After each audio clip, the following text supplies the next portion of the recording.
So what are we doing today? I know it involves some lighting, some outdoor lighting. Well, in the back, I got a real nice Louis explains that it's not only his deck that needs lighting, but also the pathway leading to it. Okay, want to show me? Sure, Take a come look on, at let's it. go this way.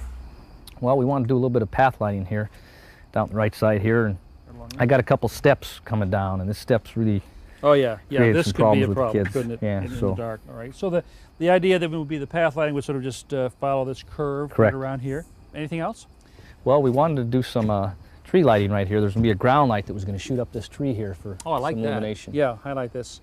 And you know what? The nice thing about this is you'll also appreciate this from inside the house. You'll look out and see these trees highlighted. It's very pretty. Great. After our walkabout survey, we sit down and draw out the deck area.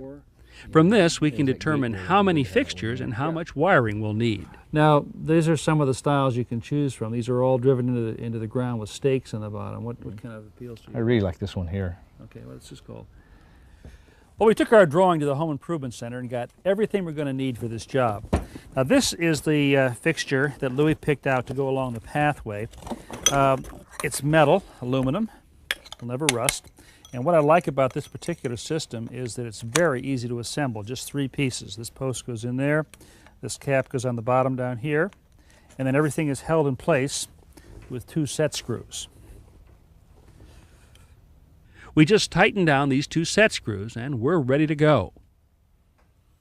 We begin placing the lights, remembering that our first priority is to make the pathway and steps visible at night. You had another step down here you were Yes. concerned about, right? A couple of them. Okay, so let's put the second one in down there. All right, this should light up these 3 steps nicely here. Yep. And then that one, why Last not one put up it by up the by gate? the gate? Yeah. Yeah, maybe down just a foot or so. Yeah, from so the it gate. doesn't hit when the gate opens. Yeah, and we don't get a shadow there. Okay, good, Perfect. right about here. Okay, now I think we've got pretty even illumination from the top of the walkway all the way down to the bottom. And most importantly, we've got our 2 steps lit. Good, and it's spaced nicely. Yeah. These are 3-tiered pagoda-style fixtures. Now, you notice these fins right here, they cast the light downward into soft pools. They're ideal for placing along the edge of a hedge like this. So we'll put the first one right here. That's going to illuminate this area back in here, the landing. And then over here, we'll place one on this corner, again at the edge of the hedge, to throw some light down on this step. This is yet another style of low voltage outdoor lighting. These are spotlights. They have a very directional beam and they're designed to highlight things like trees, plants, and architectural details. This is a 50-watt version here. This is a 20-watt. Some of these come with stakes that can be put right into the ground, or a mounting plate like this that can be attached to just about any surface with screws. And this one over here is designed to be buried into the ground. This underground uplight requires us to first dig a hole, then pour in about 4 inches of gravel to help with drainage. Louis inserts the light and makes sure that it's aimed up at the trunk and hits the tree's canopy. We fill in our hole, leaving the wire connector exposed. I decide that this next uplight should be concealed underneath the deck. Now Louis hands me the light from above while I get ready to screw it to the joist from below. Our final uplight has a stake base, which is simply pressed into the soil. Now, the last type of fixture that we're going to use on this project are these surface-mounted deck lights. They're going to go right on the railing, right down here. We're going to put several of them around the deck. One here. Louis, why don't you put 2 on that side over there? So we didn't decide in our plan. And I'll put this one over here. Okay, put one here. Just 2 wood screws, and these lights are good to go. The cover just snaps right on. The low voltage power for these lights is carried by this weather-resistant cable made for underground use. Each light fixture attaches to the cable with a simple screw-on connector.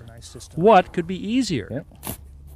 Burying the cable is done most easily by using a flat garden spade. We push the spade into the ground at a 45-degree angle, then raise the spade handle until it's nearly vertical. This creates a V-shaped trench into which the cable can be placed. Our lights and wires are all in position and ready to go. All they need now is some juice. Now this is going to supply all of the power for the lights that we're putting in today. It's a transformer. And what it does is reduce the household voltage, the normal household voltage of 120 volts, down to 12 volts. And that is what makes this system so safe. This is also the control center for the outdoor lighting system.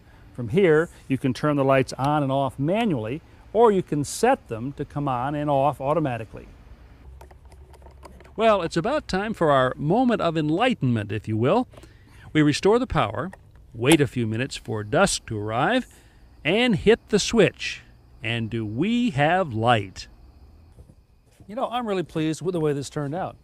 It's beautiful. Is it what you thought it would be? And more. Really? Yeah. Well, it did everything I expected. We got the steps and the highlighted, and these accented trees are just gorgeous. So creates a very nice, comfortable feeling back there now. Well, it was a pleasure working with you. I enjoyed working with you. Let's Thank do it you. again sometime. Let's build a golf course together. Love to. Thank you very much.